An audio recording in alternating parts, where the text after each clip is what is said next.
तुलसीदास जी को लगा कि भगवान के द्वारा दी गई इस वाणी को सफल करने के लिए मुझे प्रभु का गुणगान करना चाहिए। तो हम सब लोगों को भी अगर अंदर से प्रेरणा आ रही है कि रचनाएं करें, उसको लिखें, तो जरूर आगे बढ़ना चाहिए। इन्हीं शब्दों के साथ मैं अपने माननीय अतिथि लोगों का, यहाँ पर उपस्थित, मंच पर उपस्थित सभी लोगों से निवेदन करूंगा कि हम पुस्तक के लोकार्पण के लिए उसकी शुरुआत करें।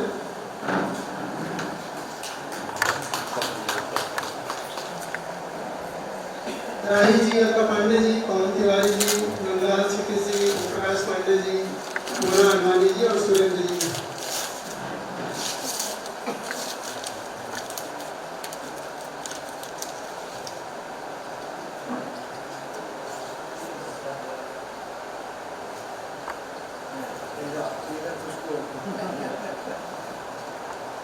पुस्तक लिखते समय सुरेंद्र जी के मन में जो भी प्राथमिकताएं रही होंगी, उससे इस शीर्षक की भी सार्थकता होती है।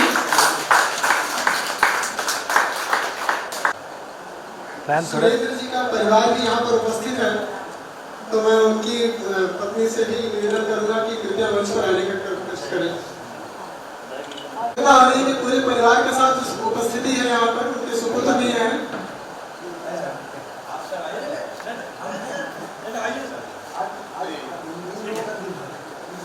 एक बार जोरदार तालियों से पुस्तक का लोकार्पण हम लोगों की उपस्थिति हम लोगों का भी सौभाग्य दर्शाती है। एक मिनट रुकिए, विमोचन में हम लोग यहाँ पर उपस्थित हैं। एक सेकेंड।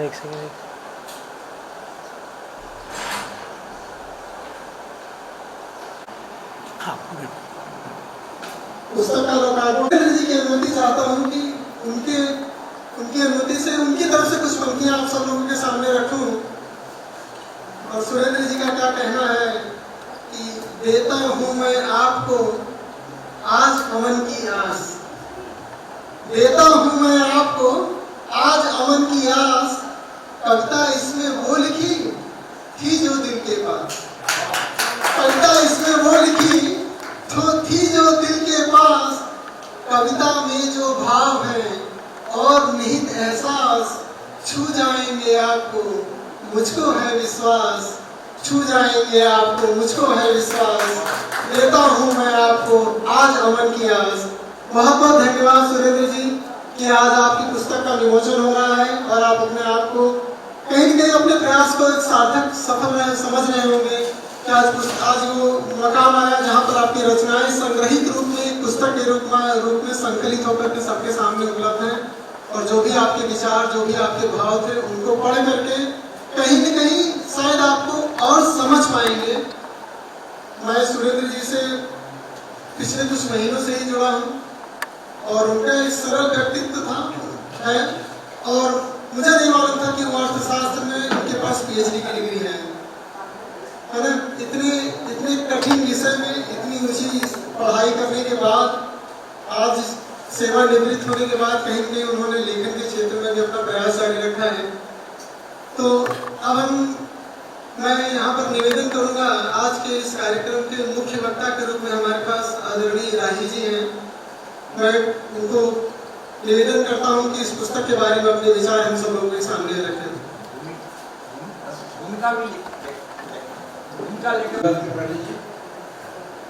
भारत विकास परिषद के इस महनीय कार्यक्रम के आज के अध्यक्ष भाई पवन त्रिपाठी जी, मेरा छोटा भाई मनोज, मेरा गर्व होता है उनकी मेहनत देख के।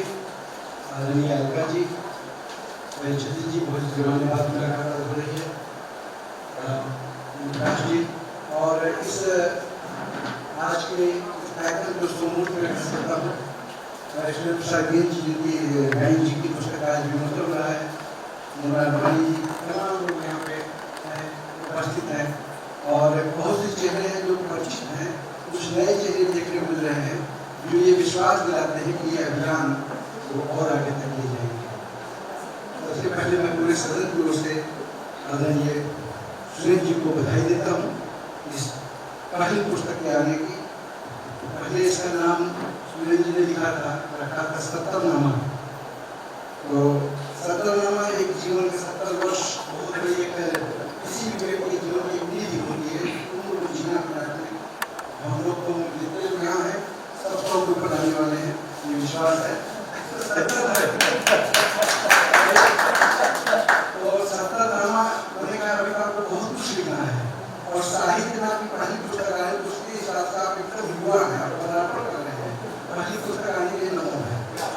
अभी आपको निरंतर इस पर चलना है, तो इसके लिए इसका नाम आप बदलिए।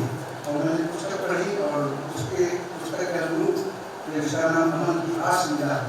लगा कि नहीं, ये आस तो बहुत दूर तक ले जाएगी और कभी निराश नहीं करेगी। ढेर सारी शुभकामनाएं। और रोहिदास पस्ताना का एक शेर है कि कुछ भी लिखना सरल नहीं है, पूछो हम फनकारों से, हम सब लोहा काट रहे हैं कागज की तलवारों से। कौन किन परिस्थितियों में लिख रहा है ये कोई नहीं देता है, हमारी कृति सामने आती वही सबको दिखती है। उसके पीछे का सच किस परिस्थितियों में लिख रहा है वो लोग नहीं समझ पाते हैं, लेकिन वो जब किताब पढ़ते, पुस्तक पढ़ते हैं और जब उनकी संवेदनाएं मिलती हैं, टकराती है, तब लगता है कि लेखन सार्थक हुआ है। ये जो 70 वर्षों का अनुभव है, जो अमन की आस है, कैसे सहज है उत्पन्न हो जाती है। ये कोई मेडिटी नहीं है जो हम लोग कभी पढ़ते रहेंगे कि मैथ का एग्जाम देना है तो मेडिटी ले लो तो सहायता मिलेगी। नहीं, ये जीवन के एहसासों की पेंटिंग हम इसको कहेंगे, इनकी घटनाएं जो ये लिखी हैं, आप जब पढ़ेंगे तो आपको लगेगा कि ये एहसासों की पेंटिंग है जिस तरह उन्होंने लिखा है। उसमें आप छंद विधान ढूंढने जाएंगे, बाकी चीजें ढूंढने जाएंगे तो आपको ढूंढने फंसे रहेंगे, लेकिन आप उसकी सहजता, उसकी सरलता देखिए जो व्यक्ति ने जिया है, अनुभव उन्होंने किस तरह से किया है। जब आप पढ़ेंगे तो आप कहीं कहीं अपने आप को जोड़ते हैं, आपको लगता है ये तो हमारी ही कहानी है। अभी त्रिपाठी जी का नाम दिया हम सबके श्रद्धा स्थान, उन्होंने गीत तुलसी ने लिखे तो आरती सबने उठा दी, राम का बस नाम है, गाथा हमारी और उसके अलग कुछ भी नहीं है। तो खेजी की जो पुस्तक है अमन की आस, इसमें जितनी भी रचनाएं हैं सब जीवन के धरातल से उठली है, कहीं से कुछ अलग से उठाया गया नहीं है, कहीं से कोई नई चीज है, कोई चीज बनावट को दिखे। इस पुस्तक की जितनी रचनाएं हैं सब में कहीं भी आपको बनावट नहीं दिखेगी, सिर्फ गुनावट दिखेगी। वो गुनावट जो जीवन के संग्राम में हम डेली निरंतर जी रहे हैं। तो इस तरह की तमाम इसमें रचनाएं हैं। मैंने क्योंकि सारी रचनाएं पढ़ी इस किताब को भूमिका में लिखी हुई है, तो मैं चाहता हूँ पुस्तक सब लोग पढ़ें। बड़े नाम वाली पुस्तकें हम लोग पढ़ते हैं तो उसमें हमको खोजना पड़ता है, लेकिन विश्वास हमारी इस पुस्तक का आपको खोजना नहीं पड़ेगा, सहज आपके हम जब आप पढ़ते जाएंगे तो आता जाएगा। और पहली रचना है, पहली पुस्तक है, तय बात है कहीं में कुछ ऊपर नीचे हुआ होगा तो आकार का भले कुछ भी रहे, लेकिन उसका जो मूल तत्व गुण तत्व जो कुछ पे हैं वो घी के लड्डू हैं, उसके साइज पे बन जाइए, उसके आकार व्यवहार को बन जाइए, उसके गुण पे जाइए, तो वास्तव में जितनी रचनाएं हैं सब अपने आप में 24 कैरेट होना है। और ये प्रेरणा देती हैं हमारी आने वाली पीढ़ी को भी कि इस उम्र में तमाम है कुछ व्यक्तिगत चीज के बारे में उसको कुछ जानकारी है, आप लोगों को शायद होती तो उन हैदराबाद के बीच में कविता का प्रस्तुतिकरण वो दिल से होता है। सच्चाई ये भले व्यक्ति की कविता नहीं है, ये वर्जित हृदय की कविता है, ये व्यक्ति से समष्ट किया जाता है। ये जिन्हें लिखी है, लेकिन ये लिखी उनके अपने खुद के लिए नहीं है, ये समष्ट लिखी है कि गमजला आंखों के बड़ी गमजला आंखों का पानी एक है और जख्मों की निशानी एक है, हम व्यथाओं की कथा किसने कहें, आपकी मेरी कहानी एक है। ये कहानी तो हमारी है, सुरेंद्र जी ने जो लिखा वो आपकी हमारी एक कहानी है। उन्होंने अपना करके लिखा, अपना भोगा हुआ सच लिखा, अपना देखा हुआ ज्ञान लिखा, अनुभव की हुई सहानुभूति जो उन्होंने वो लिखा, अनुभव किया हुआ दर्द लिखा, लेकिन वो कुल मिलाकर जो निजी ना हो गया, वो सार्वजनिक हो गया, वो व्यक्ति से समझ की जाता है। इसलिए मैं कुछ ढेर सारी शुभकामनाएं देता हूँ। मैं पुस्तक के ऊपर बोलने से इसलिए बच रहा हूँ, मैं बोलने लगूंगा तो बहुत समझ आ जाएगा, तो इसलिए पुस्तक नहीं बोलना चाह रहा हूँ। तो भूमिका में लिखी है, मैंने एक एक कविताएं पढ़ी है और कई बार ऐसा लगा कि एकदम उसके एक नया पर एक लिखता है उसमें, हाँ इसको इस तरह से पढ़ा जा सकता है। तो उसमें आपको ढूंढने वाली बात यही है कि हमारे आपके जीवन में सामान्य चीजें हैं जिनसे हम हमेशा कभी कोई बात नहीं कर पाए हैं, उससे बात करते हुए किताब आपके सामने है। और मैं ये पुस्तक एक है अपने यहाँ तेरा तुझको अर्पण, ये जो प्रति एक है मेरे हाथ में, मैं इस पर अपने भी हस्ताक्षर करूँगा। मैं चाहता हूँ इस पुस्तक पर आप सारे लोग सदन बैठे लोग सबके पास जाए और इस पर हस्ताक्षर हो और भारत विकास परिषद की ओर से ये किताब सुरेंद्र जी को दी जाए ताकि अपनी लाइब्रेरी में रखें और चुनाव को लोग हमारे पक्ष में रहे। तो मैं इन्हीं शब्दों के साथ अपनी वाणी को विराम देता हूँ। बहुत बहुत धन्यवाद। एक बात जो मैं कहूँगा, भारत विकास परिषद की बातें भी यहाँ बोले दूसरे कार्यक्रम चर्चा हो रही थी। इतना आसान नहीं होता कार्यक्रम करना, कोई आंदोलन चलाना, लोग सुन के वोट होने लगते हैं, लेकिन जब हम उस पर नजर आते हैं क्या क्या कैसे कैसी परिस्थितियों में तब लगता है कि अगला 2000 क्या भी चल रहा है, वहाँ भी 2000 नहीं उठा पाए हैं। तो मैं बड़ा करता हूँ आपकी संस्था को भी, और इसका आज का जो आयोजन किया, यह आश्वस्त करता है कि जो यहाँ पर नवी मुंबई में एक समय से यहाँ घूमने को नहीं मिलता था, साहित्य का व्यक्ति जो है बड़ी मुश्किल से मिलता था। मालूम पड़ा कोई कार्य व्यक्ति है वाले से मिलने जा रहा है अपना साधन ये करके। आज परस्पर एक वहाँ पे इतने सारे लोग दिखते हैं, ये परंपरा अपनी मजबूत परंपरा डाली है। हमारा पूरा विश्वास है भारत का परिषद को और आगे ले जाएगा। हमारा संस्थान ये करे। बहुत बहुत शुभकामनाएं।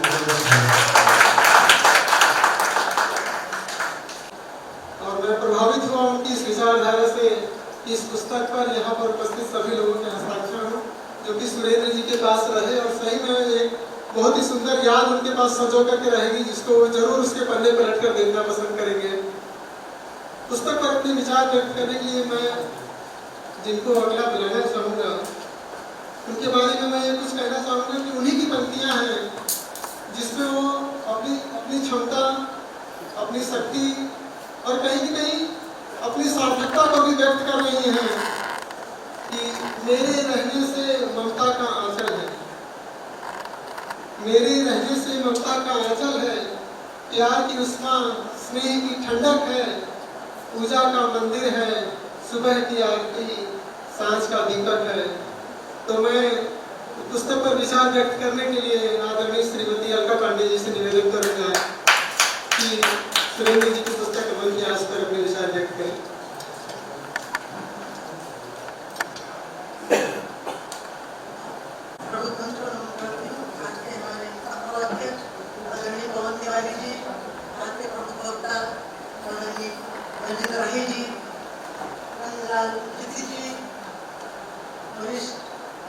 पांडे जी और आज के इस कार्यक्रम के अहम रखते हुए हैं रचनाकार सुरेंद्र गाई जी। सुरेंद्र गाई जी से मेरी मुलाकात ओमप्रकाश पांडे जी के जरिए हुई, और अभी वो मेरे साहित्यिक पटल अंग्रेजी का मंच पर हम लोग रोज एक विषय देते हैं, उस पर बहुत अच्छा लिखते हैं। मतलब उनकी रचनाएं हम रोज पढ़ते हैं और वो बहुत अच्छा पहले पढ़ी हुई थी और उस पर मैंने एक समीक्षा भी लिखी थी। इन्होंने अमन के आस को 5 खंडों में विभक्त किया है। बहुत सुंदर इन्होंने अपने जीवन के अपने जीवन अपनी पुरानी रचनाओं के साथ वर्तमान स्थितियों के साथ कदम मिलाकर चलते हुए जीवन मूल्यों को जानने, समझने, रखने का काम बड़ी शिद्दत से कर रही है। उनकी एक झलक यहाँ उनका पहला काव्य संकलन अमन के आस में दृष्टिगोचर होता है। इसीलिए उन्होंने प्रारंभिक प्रतिमानों से आगे बढ़कर कई प्रश्न खोजने की जद्दोजहद करके पढ़ते हैं। उनकी कविताओं में हम देख सकते हैं कि उन्होंने कहा है, हो सकता कब निर्माण नया न्यू के निरंतर गुण से, कब बन सकता आदर्श मानवताओं के विध्वंस से।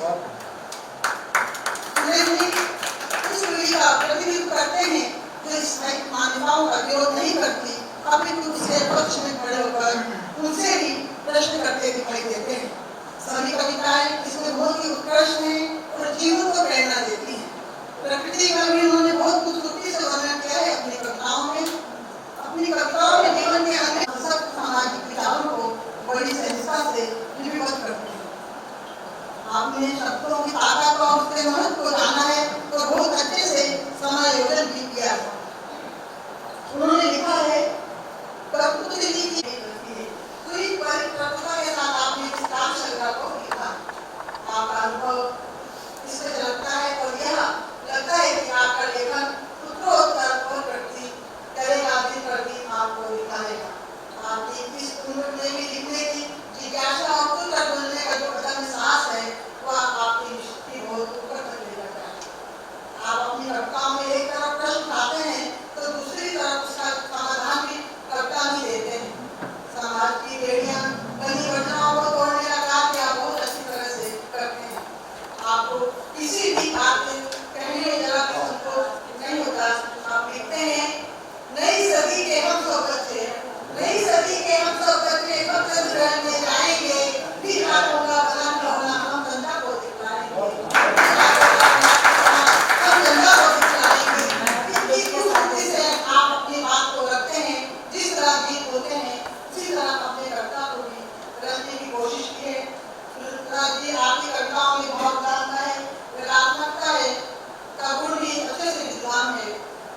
जैसे कि लिखते हैं, है गोलू अजीब दीवाना, है गोलू अजीब दीवाना, जिनका ढंगा पैखाना, लगता कभी मुसाफिर खाना, है बातों में भी सराहना।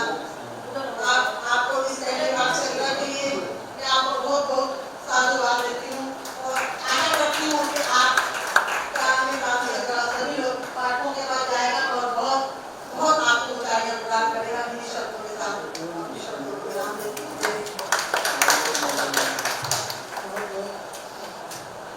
बहुत बहुत धन्यवाद अलका जी।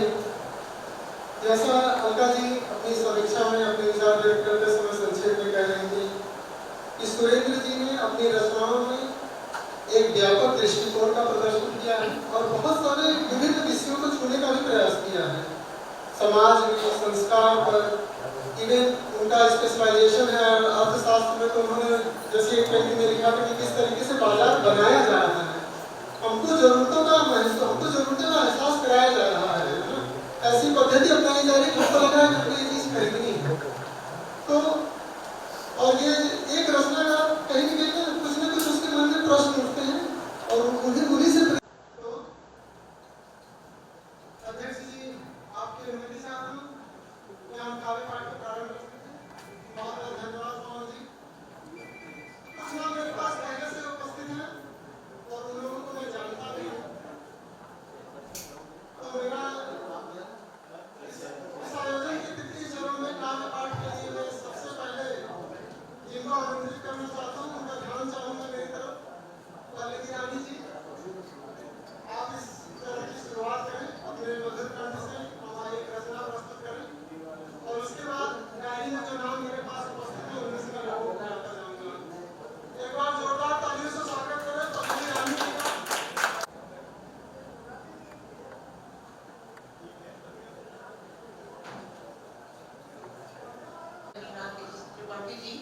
सबसे पहले एक बार जोरदार तालियां उनके लिए जो इतनी देर से राष्ट्र की बातों संभाले राजा ने राकेश त्रिपाठी जी सुंदर संचालन के लिए और महासुप्ती के चरणों में प्रणाम अर्पित करते हुए और मंच को प्रणाम करती हूँ और आप सभी की पावन उपस्थिति को प्रणाम करती हूँ और सीधा अपनी रचना पे आती हूँ। सभी माताएं और बेटियां पिता यहाँ पे बैठे हैं, बेटी की विदाई से संबंधित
बदौलत ढल गई उम्र तो गजलों पे जवानी आई।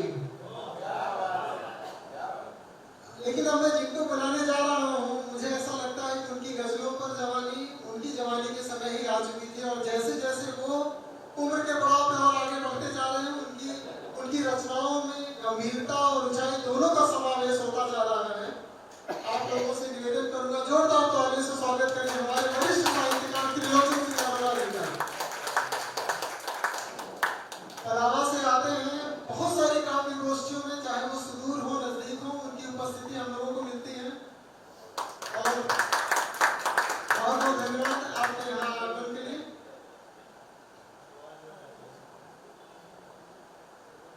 सम्माननीय मंच को मेरा सादर प्रणाम। आप सभी गुणी ज्ञानियों को उतने ही आदर सत्कार करता अपना नमन करता हूँ। सबसे पहले मैं आपको बधाई दे रहा हूँ बहुत आपकी किताब के लिए, और उससे भी ज्यादा पवन जी ने जो समीक्षा पेश की ना, बहुत जोरदार तालियों से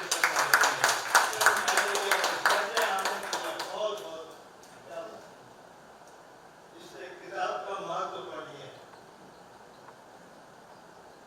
एक शेर, कविता से मैंने एक शेर, ये आज के इंसान की करतूतें देखकर किस कदर शर्मिंदा है आईना भी, शर्मिंदा है आईना भी। यानी हूबहू शक्ल दिखाता है आईना, हूबहू शक्ल दिखाता है आईना, मगर आदमी नहीं कहलाता है आईना, मगर आदमी नहीं कहलाता है आईना, सबसे कहता फिरता है आईना, सबसे कहता फिरता है आईना, मुझे आदमी न बनाओ रहने दो आईना। अब रिश्तों की बात कर रहा हूँ, रिश्ते पहले क्या थे और रिश्ते आज क्या है, ध्यान चाहूंगा। अच्छी श्रोता अच्छी है, सुनने वाले हैं, मैं जानता हूँ कदरदार, रिश्तों की बात कर रहा हूँ। नाम के रिश्ते, किस काम के रिश्ते, नाम के रिश्ते, किस काम के रिश्ते, कुछ रूठ गए कुछ टूट गए, उस सुबह के रिश्ते वो शाम के रिश्ते, रिश्ते अब रिश्ते नहीं रहे, रिश्ते अब रिश्ते नहीं रहे, जमकर हुए बदनाम रिश्ते। भाई बहन में प्यार था, बड़ों का सत्कार था, मैं था कह रहा हूँ। भाई बहन में प्यार था, बड़ों का सत्कार था, इन गलियों में ढूंढूं मैं, इन गलियों में ढूंढूं मैं, हुए जो गुमनाम रिश्ते, रिश्ते अब रिश्ते नहीं रहे, जमकर हुए बदनाम रिश्ते। अच्छी बात है, यही कहने लगा था कि अगर किसी के भाव, किसी की पंक्ति पसंद है तो तालियों से स्वागत करिए, क्योंकि मोदी जी ने अभी तक तालियों पर जीएसटी ही लगाया।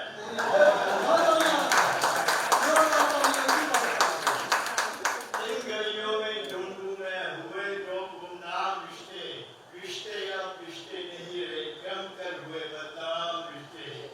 पूत पिता से कड़वा बोले, पूत पिता से कड़वा बोले, बंटवारे की दुला में तोले।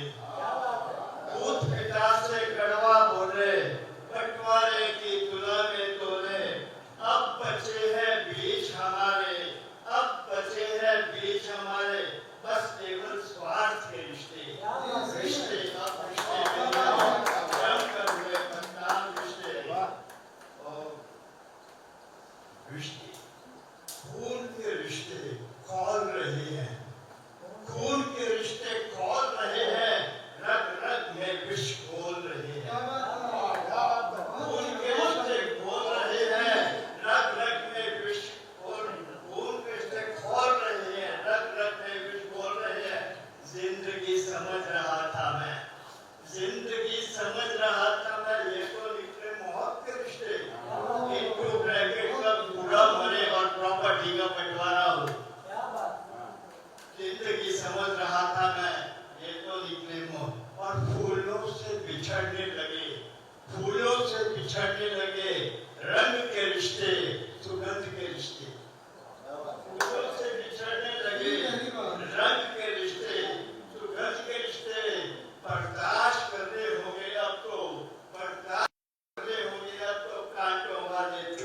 रिश्ते, बहुत बढ़िया।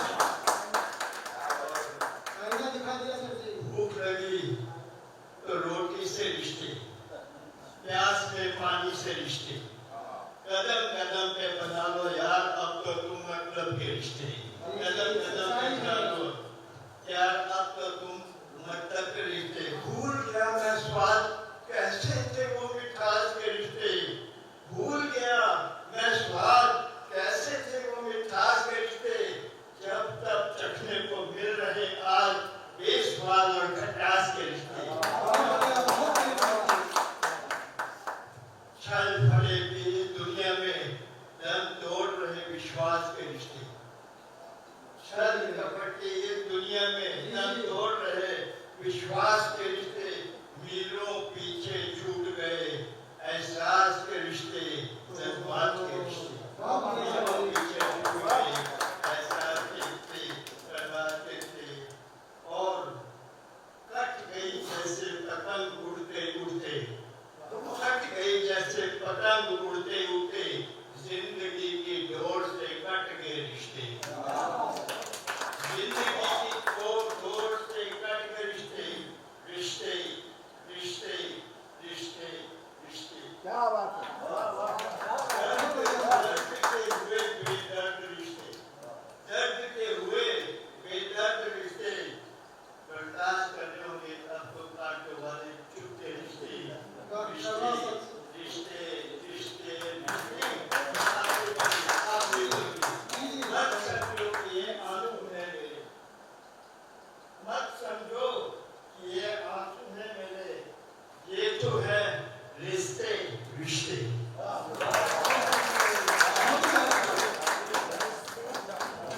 बहुत बहुत धन्यवाद चंद्र जी।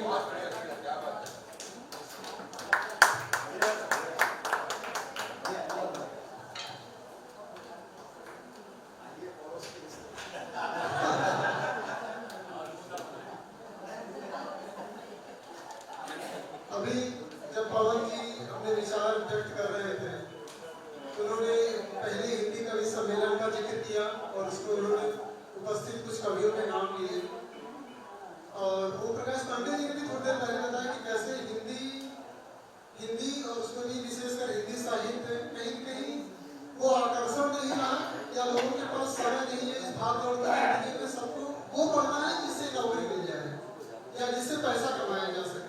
हर एक चीज को उसी नजरिए से देखा जा रहा है। उसी बात को त्रिलोकी जी ने भी रखा है कि कैसे यहाँ पर बहुत भौतिकवादी जीवन होता जा रहा है। तो उस पहले कवि सम्मेलन में उपस्थित एक बहुत ही अमूल्य रत्न का नाम है माखनलाल चतुर्वेदी जी।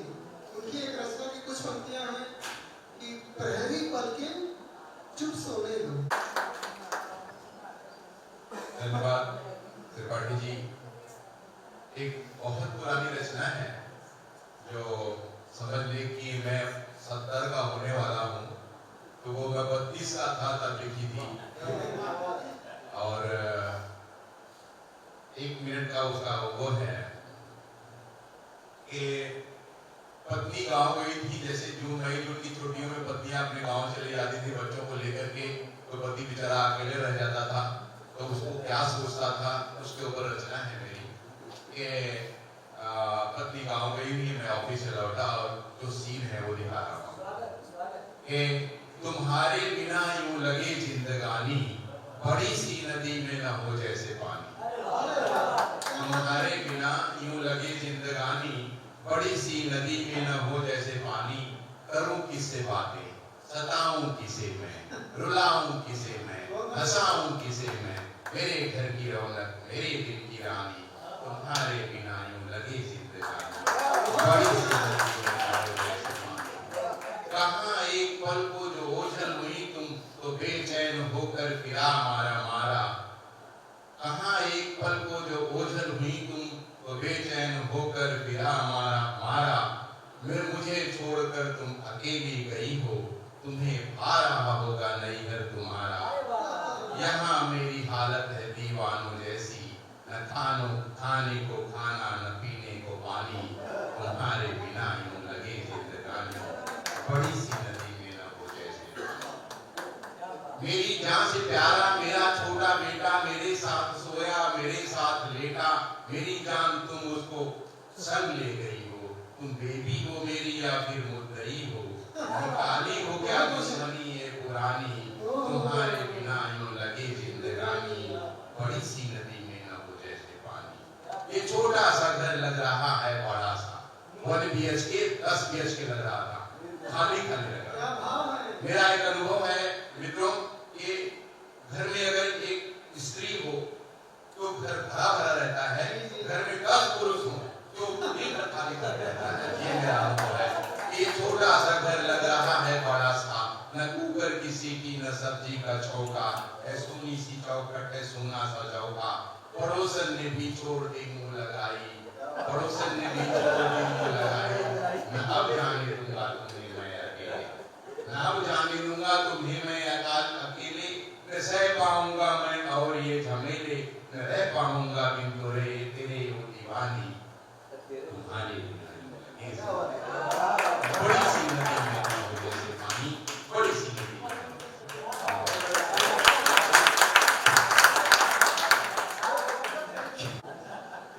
अब मुझे उनकी एक और पंक्तियां पढ़नी पड़ेगी, लेकिन मैं फिर से इस पंक्ति को दोहराता हूँ। आप 2 पंक्तियों में कितनी बड़ी बात और क्या कटाक्ष, क्या व्यंग और क्या प्रशासन थे कि काजू भुने प्लेट में, विस्की गिलास में, उतरा है राम राज विधायक निवास। सरकार पर अपने कटाक्ष के लिए अदम गोंडवी जी बहुत फेमस रहे और उन्होंने ही लिखा है कि तुम्हारी फाइलों में गांव का मौसम गुलाबी है। यही हो रहा है ना, अच्छा चित्र दिखाया जा रहा है। चाहे वो सुरेंद्र जी ने मीडिया पर भी यही कहा कि तुम्हारी फाइलों में गांव का मौसम गुलाबी है, मगर ये आंकड़े झूठे हैं, ये दावे किताबी हैं, ये दावे किताबी हैं। तो इस तरह की रचनाएं लिखने की क्षमता हमारे साहित्यकारों में हमको प्रेरित करती है, हमको जगाती है। अब हम अपने अगले रचनाकार की तरफ बढ़ते हैं। दर्शक दीर्घा में से रवि जैन जी अगर उपस्थित हैं, एक बार जोरदार तालियों से स्वागत करेंगे।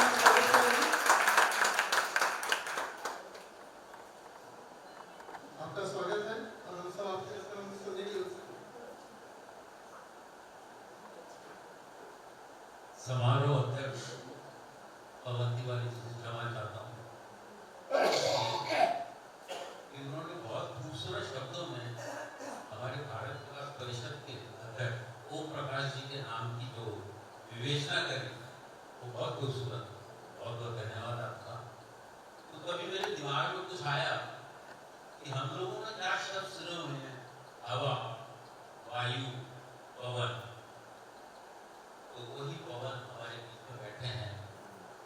पवन जो होती है दिखाई नहीं देती, लेकिन वो कितनी जरूरी है वो हम सबको पता है। जरा वो 1 मिनट के लिए हट जाए तो हम सब क्या हालत हो जाए। उसी प्रकार से हमारे पवन जी यहाँ बैठे हैं, तो जो इन्होंने समा बांधा, जो इन्होंने सिहरन पैदा करी, जो इन्होंने रोमांच पैदा किया, उसको बहुत बहुत नमन है। राही जी चले गए तो उसमें मेरे दिमाग में आ रहा था कि राही जी ने घी के लड्डू की बात जी जी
मैं आगे बढ़ता हूँ अपनी तो वनिता सिंह अतिथिगण, हमारे मुख्य अतिथि, उपस्थित सभी वरिष्ठ साहित्यकार और कविता प्रेमी सुधी श्रोता, आप सभी को मेरा बहुत बहुत प्रणाम।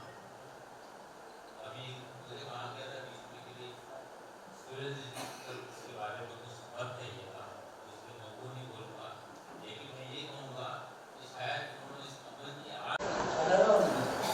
नहीं होता करूंगा, गान नहीं कर करता गर्दन, गान नहीं कर करता गर्दन, नगर में होता है रोज चिकन। पता है ओजन की पढ़ते उसी को मैंने साहित्य में लिखा है, नगर में होता है रोज चिकन, बन छोड़ रहा है आज हिरन, बन नहीं वेदना यहाँ व्यसन, बन नहीं वेदना यहाँ व्यसन है, झुलस रहे सब मुदित सुमन, यही है अपना नया वतन, यही है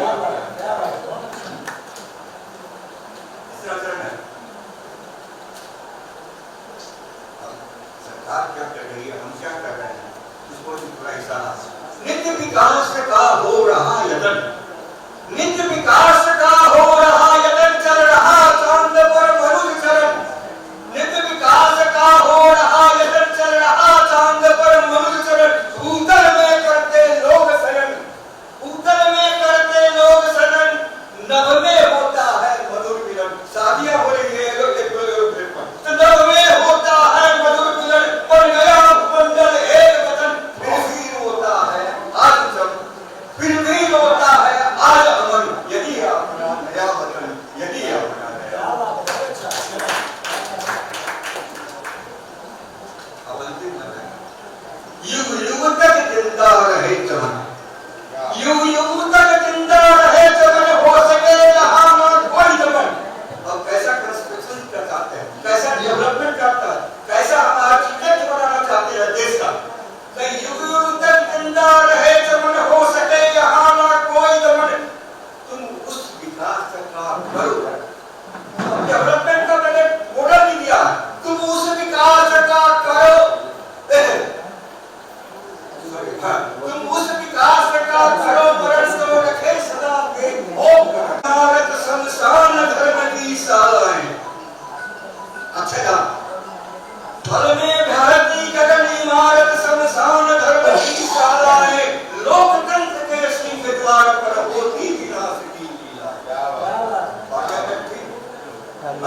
फल में भारती गगन इमारत शमशान धर्म की शालाएं, लोकतंत्र के सिंह द्वार पर होती विनाश की लीलाएं, पाते हैं मौत महानर्क, राजकुमारी पाते हैं मौत महानर्क, पहर स्वागत की मालाएं, टूटेगी कैसी जग में तब नफरत की लंबी सीमाएं, टूटेगी कैसी जग में तब नफरत की लंबी सीमाएं।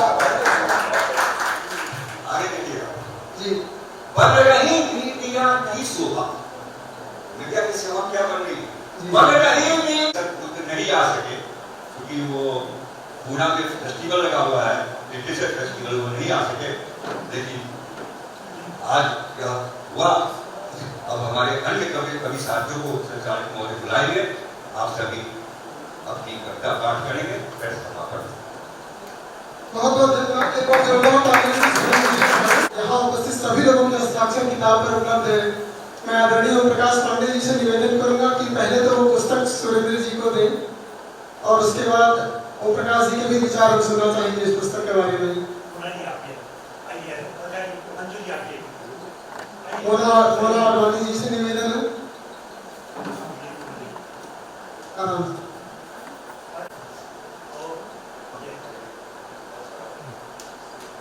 राही जी को विशेष रूप से धन्यवाद कि उन्होंने ये अवसर बनाया।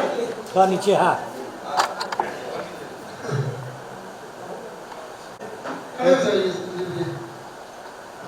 एक मिनट रुकिए।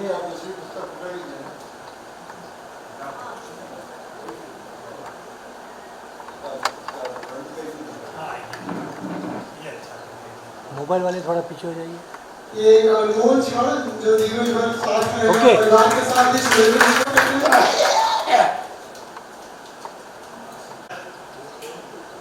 जब मैंने 18-19 में कविताएं कहानियां लिखनी शुरू की, लिखकर लैपटॉप पे रखता रहा। एक दिन बेटे ने कहा कि लैपटॉप पे रख के क्या करें, जब भाई मैंने कहा कौन पढ़ेगा, बोले कोई नहीं पढ़ेगा, लैपटॉप पे कौन पढ़ेगा। मैंने कहा कि पैसा कैसे हो जाएगा, बोले होने दीजिए, रख के क्या करेंगे। तो बेटे का ये उत्साह रख के क्या कीजिएगा, लैपटॉप छपा देते हैं। ठीक यही हर कवि के सामने एक समस्या होती है कि मैं छपवा कर क्या है, लिखता तो बहुत कुछ, कौन पढ़ेगा। आज हिंदी में साहित्य, कहानियां, कविताएं पढ़ने का बहुत बड़ा संकट आ गया है। मैं आपको केवल 2 उदाहरण देता हूँ, फिर इनकी कविता संग्रह बोलूंगा। मैं कोरोना काल में मैंने 10 कहानियों का एक सीरियल लिखा था, मॉर्निंग वॉक 1, 2, 3।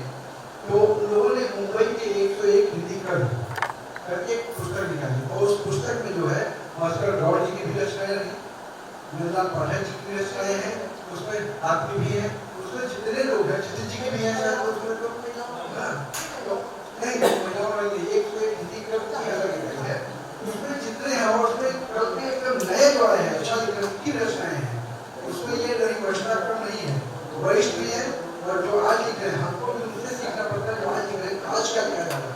एक गंभीर प्रयास तो मैं कहता हूँ नए हुए से कुछ पढ़ हो और जो सहयोग चाहिए वो सहयोग करने के लिए मैं भी तैयार हूँ। आप जिम्मेदारी लीजिए, आर्थिक तौर पर जो सहयोग होगा पुस्तक प्रकाशन सहयोग करने वाले भी मिले, अगर ये बात निकलती नहीं तो ये भी नहीं खुलते। कभी भी निकल जाएंगे, कभी भी निकल जाएंगे, कभी तो मैं जानता हूँ। इसी साथ मैं सुरेंद्र जी को बधाई देता हूँ और उनके पास बहुत सारी कविताएं लिखी। मैं चाहता हूँ कि 6 महीने के भीतर दूसरी कोई पुस्तक है। भी अच्छी कविता लिख सकता है, केवल छंद में लाने से कोई कविता अच्छी नहीं होती। इसीलिए नई कविता में जो आते हैं सार्वत्रिक कविता के बाद धूमिल की एक कविता है, ये गद्य, इसमें कहीं छंद नहीं है, एक गद्यात्मक कविता। आप देखेंगे कि अगर आपके शब्दों में, भाव में प्रवणता है तो कितनी मारक होगी। मैं एक छोटी कविता बहुत ही लोकप्रिय रही है, संसद से सड़क तक उनकी आई से पहले, और मैं उसका एक कविता का दो पंक्तियों की कविता है। एक आदमी है जो रोटी बेलता है, एक आदमी है जो रोटी खाता है, एक तीसरा आदमी है न रोटी बेलता है न रोटी खाता है, वो रोटी से खेलता है। मैं पूछता हूँ ये तीसरा आदमी कौन है, मेरे देश की संसद कौन है। कविता खत्म हो गई। ये है गद्य कविता। मुझे लगता है कि सुरेंद्र प्रसाद जी उस परंपरा को निभाते हुए यहाँ तक आए हैं, और जब वो पढ़ते हैं तो कितनी ऊर्जा से पढ़ते हैं, देखिए उत्साह के साथ पढ़ते हैं। वो जहाँ से आते हैं उस मिट्टी में एक कवि हुए, उनका नाम है रामधारी सिंह दिनकर। राष्ट्र कवि पहले व्यक्ति है जिन्हें राष्ट्र कवि कहा गया। तो वो इसी तरह से जो मंचों पर बड़ी ऊर्जा के साथ पढ़ते हैं। उनकी एक कविता की 4 पंक्तियां जो उस मिट्टी से आते हैं मैं समर्पित करना चाहता हूँ, और कविता को जो लोकोक्ति बन जाए। उनकी क्षमा जो कविता है कि क्षमा शोभती उस भुजंग को जिसके पास करल हो, उसको क्या जो दंतहीन शरीर विनीत सरल। तो ये उस मिट्टी से आते हैं। और इनकी जो अंतिम कविता है वो पितरों के प्रति है। हमारे शास्त्र कहते हैं कि अगर आप अपने पितरों के प्रति, अपने माता पिता, अपने पूर्वजों के प्रति कृतज्ञ नहीं हैं तो आप कितने भी पुण्य कर लें, आपको नरक में ही जाना है। और भारत विकास परिषद को मैंने सुना है सुंदरकांड करा रहा है, ये करा रहा, सनातन की क्या ही पोषक है। तो मार्कंडेय पुराण में के 13वें अध्याय में रुचि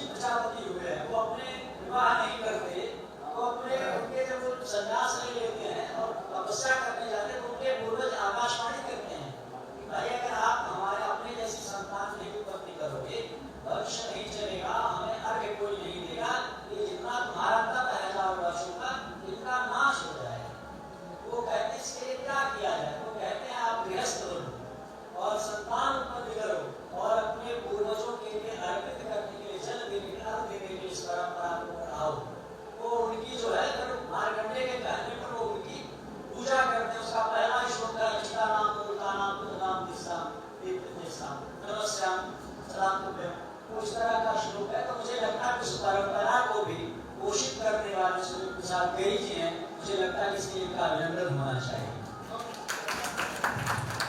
इसमें पर्यावरण की कविताएं हैं, इसमें राष्ट्र की कविताएं हैं, इसमें शिक्षा की कविताएं हैं, इसमें लोक जीवन की कविताएं हैं, इसमें दीपावली पर कविताएं हैं। एक कवि सामान्य व्यक्ति से कैसे निकल होता है? सामान्य व्यक्ति क्या करता है? केवल जैसे हमें जाना, हमें कार घर से चले, हमको यहाँ आना है, हम रिक्शे में बैठे सीधा यहाँ आ गए। लेकिन जो एक कवि होगा वो रिक्शे में बैठेगा, हुआ जाएगा। बगल में अच्छा ब्रिज है, इसके बाद एक गार्डन पड़ा था, इसके बाहर टूटा था, वहाँ स्टाफ था, वहाँ एक बेटी प्रेमिका जोड़े बस स्टॉप पे बैठ के बात कर रहे थे। अच्छा, उसके बाद एक गेट है, वहाँ एक वॉचमैन वो तंबाकू कर रहा था। अच्छा, वहाँ से उतरे तो एक बच्चा जो है वहाँ से जो है वहाँ पानी पूरी खाने के लिए जिद कर रहा था, वहाँ का आंचल खींच रहा था। और वो जब यहाँ उतरेगा तो वहाँ से यहाँ तो वो सारी कल्पनाओं को कविता में बांध देगा कि मैं खार घर से निकला, बाएं मुड़ा, वहाँ कुछ फूल थे, पौधे थे, दाएं मुड़ा, थोड़ी दूर गया, एक आगे बस स्टॉप था, वहाँ पे दो प्रेमी जोड़े थे, बस के इंतजार में हाथ पकड़े हुए आपस में बातें कर रहे थे। वहाँ से थोड़ा आगे गया, कार्यक्रम स्थल से पहले एक पानी पूरी वाले का एक ठेला था, वहाँ एक बच्चा अपनी माँ का आंचल खींच रहा था, रो रहा था, जैसे मैं बचपन में अपने माँ से लेमन जूस के लिए अपने माँ का आंचल खींच रहा था। मुझे अपने माँ का अपना बचपन याद आया, जैसे बच्चा पानी पूरी के लिए माँ का आंचल खींच रहा था। ये कविता बन गई। तो ये जो कवि की दृष्टि है सुरेंद्र प्रसाद जी, इस तरह से कविता दृश्य बांधता है।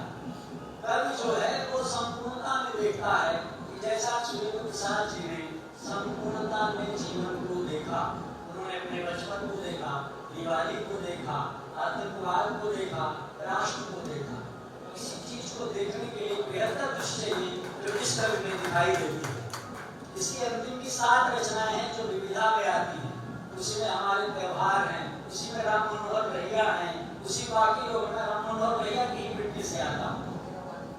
हमने हिंदी के लिए लंबा संघर्ष किया, जर्मनी गए, जो है तो अकबरपुर जहाँ से आते हैं, जो उदय का क्षेत्र है वहीं से आता। तो ऐसे महापुरुषों के बारे में लिखा जब राम मनोहर लोहिया को लोग भूल गए हैं। समाजवाद के जो प्रमुख स्तंभ थे वो राम मनोहर लोहिया जी थे। आज समाजवाद के नाम पर उत्तर प्रदेश में समाजवादी पार्टी चल रही है, एक बिहार में भी चल रही है, और एक तो विपक्ष में बैठे वो सब समाजवाद के ही चल रहे हैं लोहिया जी के। लेकिन लोहिया जी का नाम लेने वाला कौन है? एक कवि है। वो शब्द साहित्य में ठीक नहीं है। एक साहित्यकार तो अपनी तरह से बात करेगा, तो मुझे कहना है कि लोग साहित्य के समाजवाद के नाम पे राजनीति कर रहे हैं, लेकिन एक जो शिक्षक है वो कविताएं कर रहा है, ये उसका दायित्व। जब सब लोग अपना दायित्व भूलते हैं तो साहित्य अपना दायित्व निभाता है। इसलिए मैं कहता हूँ कि साहित्यकार के पास आम जन से अलग दृष्टि वो समग्रता में देखता है। आप अक्सर एक शब्द सुनते होंगे आलोचना, तो आप सोचते हो कि कहाँ से आता है? जब भी साहित्य की बात आएगी, कविता को, कहानी को, उपन्यास को परखना है तो किस कसौटी पे देखेंगे? आलोचना। समय हो गया, अच्छा मैं अपनी अंतिम बात कहनी चाहिए। आलोचना एक शब्द है, वो 3 शब्दों से बना है। आ धन लोचन, धन आ। लोचन मतलब होता है नयन। आ जो है उसमें एक उपसर्ग लगा हुआ, आ माने होता संपूर्ण, लोचन माने नयन। जब उसमें आ प्रत्यय लग जाता है तो लोचना हो जाता है। लोचना माने होता देखना, नयन क्या करते हैं? देखने का काम करते हैं। आ माने होता है संपूर्ण, आ धन लोचन धन अ, इसका मतलब होता है किसी भी चीज को संपूर्णता में देखना। जब हम किसी कहानी को, उपन्यास को या किसी लेखक की आलोचना करेंगे तो हमें उसे संपूर्णता में देखना होगा। किसी एक कविता को देखकर नहीं, या इनके जीवन के किसी एक भाग को देख के नहीं कर सकते। जैसे हमको कोई बोले कि भाई ये खारघर कैसा दिखाई देता है, अब मैं यहाँ से कैसे बताऊंगा? ये तो दीवार है, ये खारघर तो नहीं है। वहां निकलेंगे, वहां भी इसलिए मुझे कहा करना पड़ेगा बीच मैदान में या किसी ऊंची अट्टालिका में या किसी ऊंचे स्थान जहां से पूरा मुझे दिखाई दे और मैं चारों ओर विहंगम दृष्टि करके देखूं, उसके बाद मैं बताऊंगा कि हाँ घर में एक रेलवे स्टेशन है, एक जो है केंद्रीय बिहार में की कॉलोनी दिखती है, एक हरे राम हरे कृष्णा जैसा दिखता है, एक यहाँ बड़ा सा चौराहा दिखता है, कुछ लंबे ब्रिज दिखते हैं। इसका मतलब है कि ये कोई गांव नहीं है, एक शहर है। और जिस तरह के यहाँ के बागीचे दिख रहे हैं, अट्टालिकाएं दिख रही, उससे लगता है कि ये शहर भी नहीं है, ये बड़ा शहर है, महानगर है, ये नगर नहीं महानगर है। तब जाकर के उसके बारे में आप सही राय बना सकते हैं। इसलिए किसी भी पुस्तक को पढ़ने के लिए, किसी भी रचनाकार के बारे में कुछ कहने के लिए उसके किसी एक भाग को नहीं देखना चाहिए। अगर उसके बारे में कोई टिप्पणी करनी हो, कोई राय बनानी हो, उसे संपूर्णता में देखिए, उसका संपूर्ण अध्ययन करिए। तो मुझे लगता है कि जो मैंने इस पूरी पुस्तक को पढ़ा और व्यक्ति के रूप में जितना जाना देखा, मैं कह सकता हूँ कि जो है शब्द तो अपनी जगह हैं, लेकिन कविता का जो भाव है वो बड़े उच्चता को प्राप्त होते हैं। और जो इनके भाव हैं, एक उत्कृष्ट कवि जितने भी भाव होने चाहिए, एक अच्छे मनुष्य में जितने भाव होने चाहिए, एक जो है राष्ट्रवादी व्यक्ति जो है, जो अपने राष्ट्र के बारे में सोचता है, उसमें जो भाव होने चाहिए, वो सारे भाव सुरेंद्र प्रसाद गई जी में है और इन कविताओं में परिलक्षित होते हैं। वाल्मीकि रामायण के युद्धकांड में लक्ष्मण से भगवान राम इसीलिए कहते हैं कि जननी जन्मभूमि स्वर्गादम गरीयसी, कहते हैं लक्ष्मण, लंका जो है स्वर्णमयी अपनी लंका, लंका भले ही सोने की हो, लेकिन जन्मभूमि से स्वर्ग से भी बढ़कर होती है। इसलिए मेरी अयोध्या से भी मुझे कुछ नहीं है। तो मुझे लगता है कि अपने राष्ट्र के प्रति, इस समाज के प्रति, अपनी कविताओं में इनके विचार न केवल मुखरित हुए हैं, बल्कि आभा के साथ आए हैं। मैं आदरणीय सुरेंद्र प्रसाद जी को बहुत बहुत बधाई देता हूँ और चाहता हूँ कि उनकी ये रचना यात्रा आगे बढ़ती रहे। उनके यहाँ पुत्र है, बहू है, पत्नी है, सबके प्रति मैं अपनी मंगल कामनाएं व्यक्त करते हुए अपनी वाणी को यही स्थगित करता हूँ। आप सबने बड़े धैर्य से सुना, बहुत बहुत धन्यवाद। और मैं इससे पहले राकेश जी कुछ बोले, हमारे अग्रज है अरविंद राही जी को कहीं जाना है, तो बोले भाई आप अध्यक्ष हो, अंत में बोल दिया कि मुझे जाना है। ये मेरे बड़े भाई, इनको आज्ञा की क्या आवश्यकता है, लेकिन कहते हैं धारे धर्म है, धर्म धारण करने की चीज है। और आज मैं अध्यक्ष धर्म के पद पर हूँ, तो मैं अपना दंड एक किनारे रखता हूँ, इन्हें आज्ञा देता हूँ, ये प्रस्थान करें, इनके लिए मंगल कामनाएं व्यक्त करिए, आज्ञा बजाइए। बहुत अच्छे उद्बोधन के लिए, बहुत अच्छी भूमिका के लिए आप सबने हमें सुना, बहुत बहुत धन्यवाद।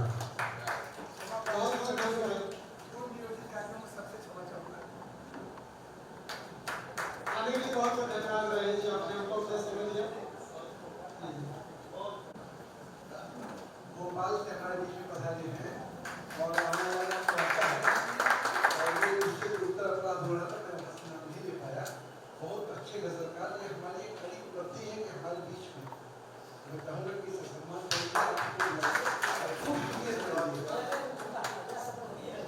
तो अब हम यहाँ पर दूसरे चरण के इस्तेमाल करते हैं। मैं आप लोगों से निवेदन कर रहा हूँ कि अगला चरण और भी रोचक होने वाला है, जिसमें यहाँ पर काव्य पाठ किया जाएगा। बहुत सारे लोग उपस्थित हैं जिनका नाम मुझे पहले से मिल चुका है कि वो अपनी कविता पढ़ेंगे। तो इस आप लोगों तक पहुँचा देता हूँ। अगर आप कविता पढ़ना चाहते हो, इसमें आपका नाम नहीं है, तो कृपया आप अपना नाम यहाँ पर लिख दें और फिर मैं अगले चरण में एक एक करके आप सब लोगों को बुलाऊंगा कविता पढ़ने के लिए। मेरा निवेदन है, लड़का रावण से मेरी हेल्प कर देना।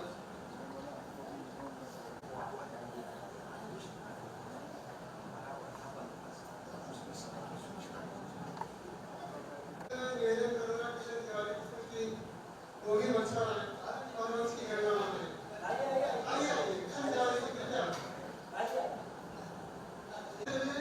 एक रचना पढ़नी है और कोशिश करेंगे हम सीधे रचना पर आए। और बहुत सारा पुस्तक के बारे में, सुरेंद्र जी के बारे में हमने अपने विचारों के पहले से सुन रखे हैं। अपनी बात को यही विराम देता हूँ। बहुत बहुत धन्यवाद।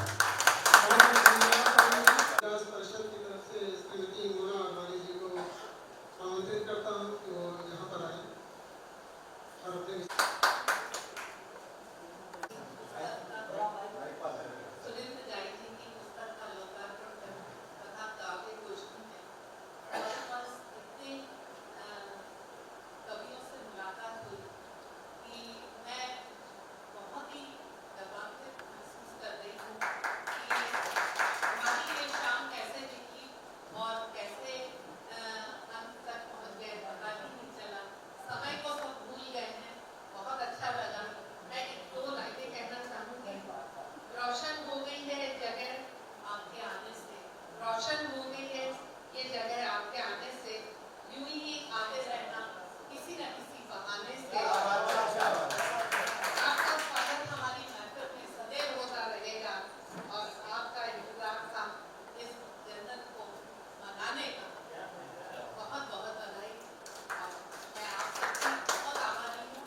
आज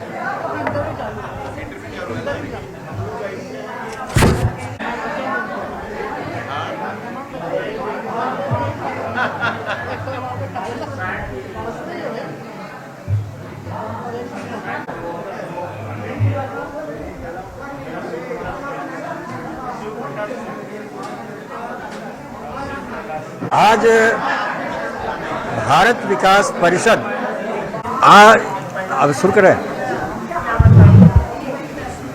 आज भारत विकास परिषद और आरके पब्लिकेशन मुंबई के संयुक्त तत्वावधान में ये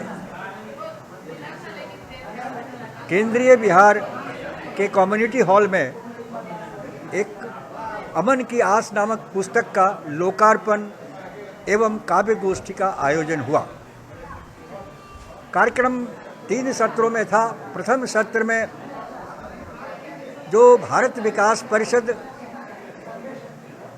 त्याग, समर्पण, संकल्प, संपर्क को लेकर राष्ट्र साधना के लिए जो अनवरत रूप से प्रयासशील है और समाज को जोड़ने के लिए प्रयत्नशील है, तो उन आयामों पर चर्चा हुई। उद्घाटन का सत्र रहा, लेकिन बाद का जब सत्र शुरू हुआ लोकार्पण का, तो लोकार्पण के सत्र में इस कार्यक्रम के प्रमुख वक्ता के रूप में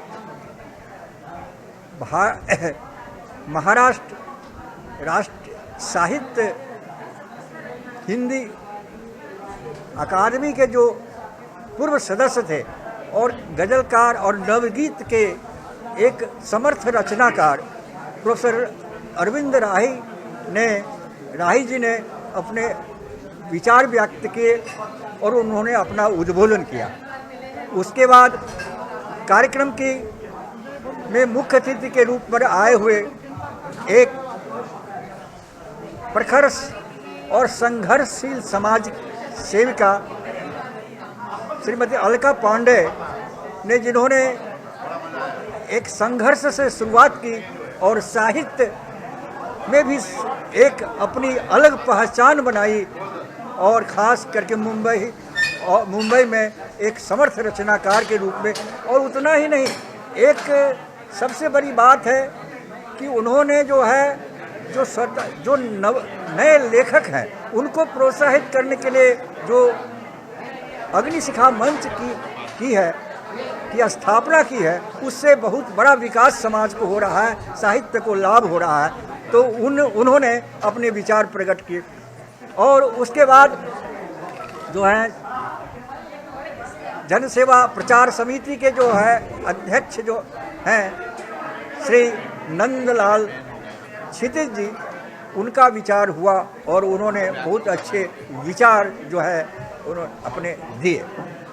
और कार्यक्रम का उद्घाटन और अध्यक्षता की जो एक संघर्षशील, श्रमशील और कर्मशील युवा रचनाकार हैं, जिनकी साहित्य की सभी तमाम विधाओं में जिनका अधिकार है, ऐसे श्री पवन तिवारी जी के द्वारा अध्यक्षता की गई, कार्यक्रम अध्यक्षता की गई। और इस संगठन के जो है जिसके तत्वावधान में कार्यक्रम हो रहा था, उस संगठन के अध्यक्ष श्री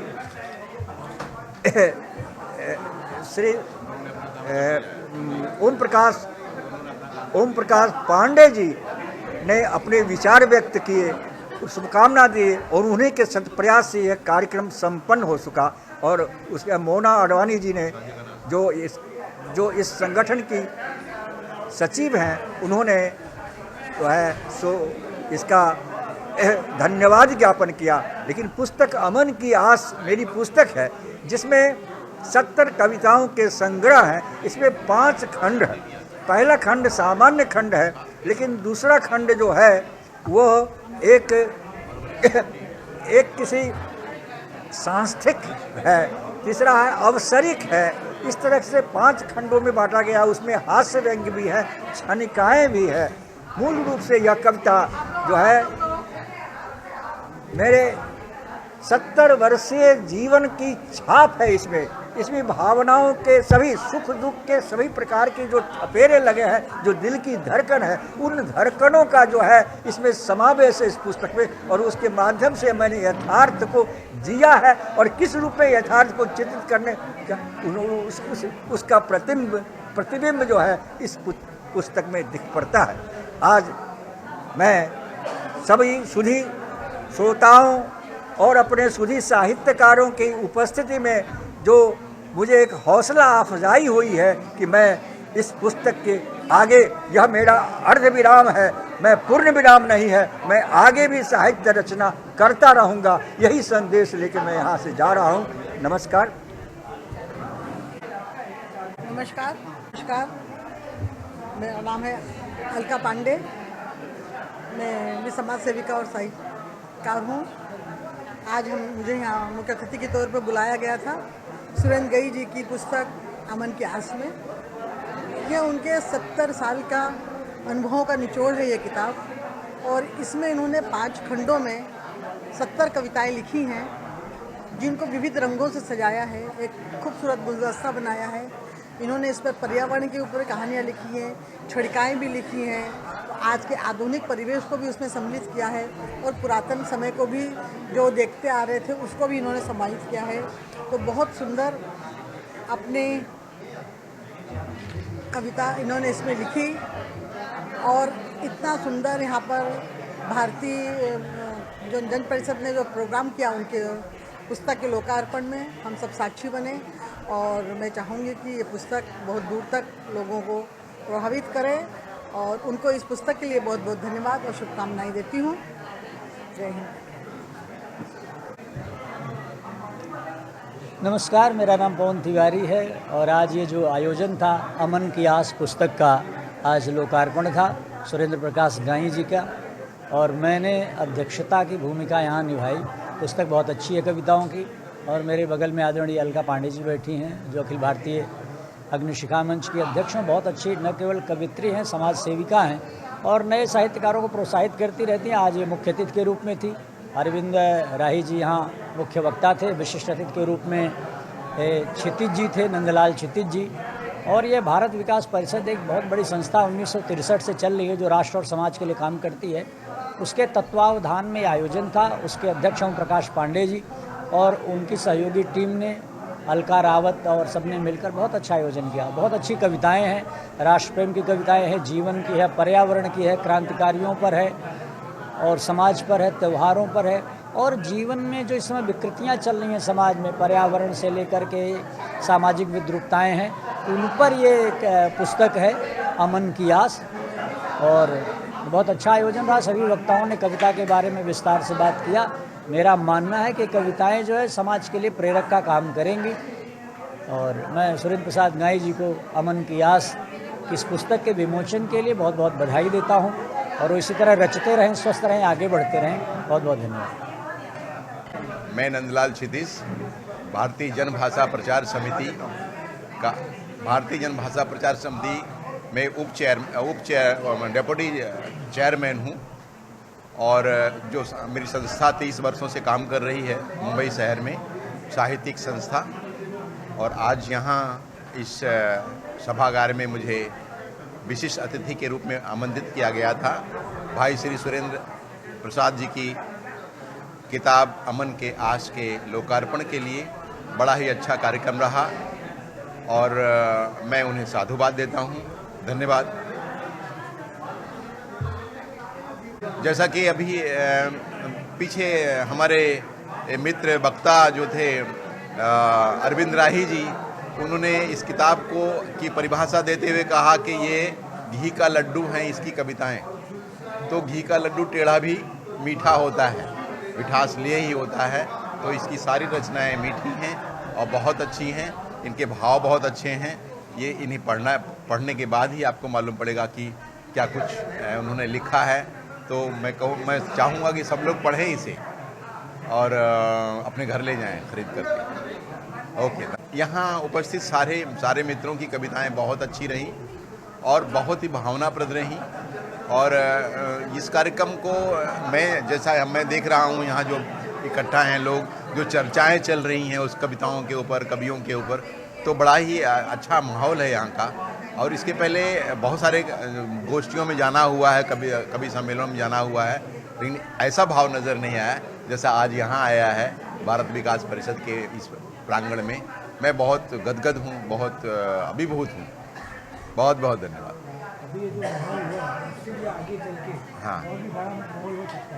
हाँ, मैंने पहले ही कहा है अपने व्याख्यान में कि हम चाहेंगे कि अगली बार हम वापस यहाँ आएँ और इससे भी बढ़िया समारोह हो यहाँ हो और हम लोग एक दूसरे से मिलें और हंसी हो, मस्ती हो और प्रेम बटे।